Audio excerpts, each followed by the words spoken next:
Karibu sana, ni mtumishi Mwalekesa tena kwa wakati mwingine. Namshukuru Mungu kabisa kunipatia kibali na nafasi ya kuzungumza na wewe mtu wa Mungu kwa siku ya leo.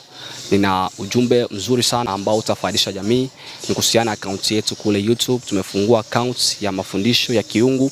Basi ingekuwa ni razi kwenda katika YouTube kutafuta mtumishi Mwalekesa channel yetu, usubscribe ili kwamba unakuwa unapata mafundisho ya mtumishi Mwalekesa ambayo amewezeshwa na Mungu kuwa anafundisha watu wake.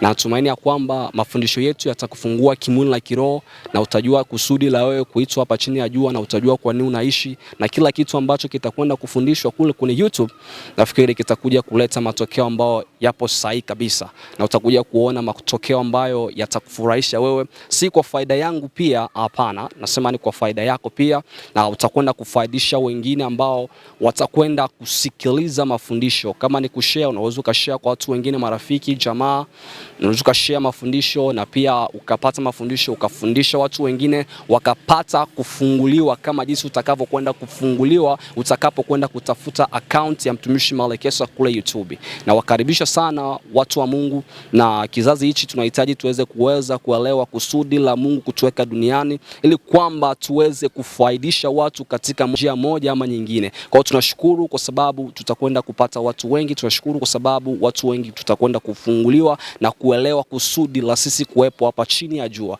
Kwa hiyo kama una sehemu ambapo labda umekwama katika mafundisho ya kiroho, basi nitakukaribisha uje kule YouTube ukaangalie na kutazama, uweze kufunguliwa katika maisha yako ya kiroho na uelewe kwa nini umeokoka na kwa nini uko kanisani.